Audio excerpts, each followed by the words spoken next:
Okay, so I was just reading something about pressure gradients and learning about exothermic and endothermic processes in relationship to pressure gradients.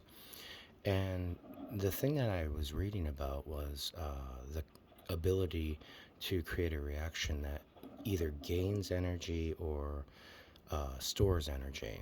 Either way, it has to do with a side of the reaction that creates a potential.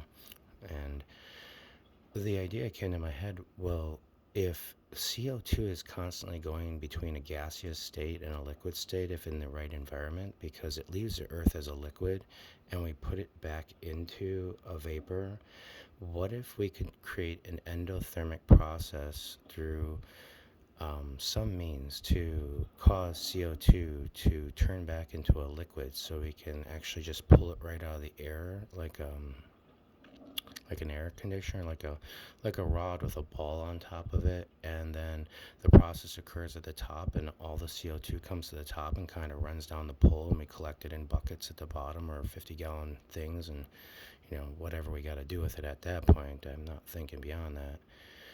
But if you had just a an electromagnetic tower that had a ball on top of it that created the endothermic reaction that allowed for CO2 to attract to it. Not unlike lightning, except for lightning's so strong it actually catalyzes it and changes it completely over. You just want it to come to it like nicotine from like a smoker's car, like how they smoke so much in their car that the nicotine gets to all the windows and like it's running down and stuff. And you're like, ooh, that's gross. And it might be a good way to remove CO2 from the air because the processes of us removing it from the state that it's in and then putting it into a different state and transferring it back and forth is really where we need to capture it at. And it's attracted to energy. And what a better way to have energy that doesn't really affect us other than magnetic energy, because magnetic energy, because of the polarization, can actually create an energy force that attracts energy to it. So where you have magnetic repulsion, you also have magnetic attraction. So all you have to do is reverse the way you're running it, and it'll attract to it. And then you synchronize it to what it's like. So at the gradient that we broke it apart, what is the gradient that it wants to come back together? And by finding where CO2 likes at the energy level, it'll attract to it, and then it'll run down and you can collect it. This is all theoretical, of course. I'm not like a smart person or anything. I'm just trying to figure out how the heck you guys can have a better world, being as how you want to keep breathing. Everything that's liquid turns into a solid. Everything that's solid turns back into a liquid. It doesn't matter the state of the material. Okay? That's what I'm saying. The smallest part of everything comes together, and that finally will make a liquid. And when it's a liquid, it can become a solid. And if it's a solid, then it stays that way until it becomes something else, which is of sublimation. And if you take something that's of a liquid and then you bring it into another phasea state, which puts it into a vapor, then a gas, and then to a plasma, you have both ends of it. And plasmatics are where you are in your high energy, and um, the things that don't move are very low energy, but that doesn't mean that they don't have energy. It's really just in relationship to how they're moving. Okay, I given this a lot of thought. If the rocks could speak, do you know how hot the rock would be to move its mouth?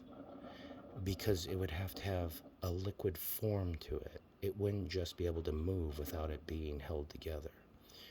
And so things that don't move don't necessarily have the ability to move, they're just not moving. Get it?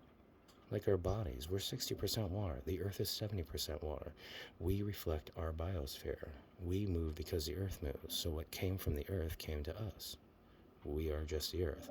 So exothermic and endothermic is a creative source of understanding for life, because the reaction processes of it change constantly and dynamically. Your earth is getting bigger. You can't help it. It's getting warmer. You can't help it. But there's a lot of things you can do to mitigate it. And mitigation is a strong thought process or a concept in philosophy that relates to people who work ahead of things before they occur. People that look at things that are negative and are potentially negative and try to identify them so that way you can stop the negativity before it becomes more of a problem. However, moving on past that, um, good luck. You just seem to have a lot of information out there, just nobody is putting it all together. The smartest people in the world. Um, what was his name that I was reading? Kochi Maeda.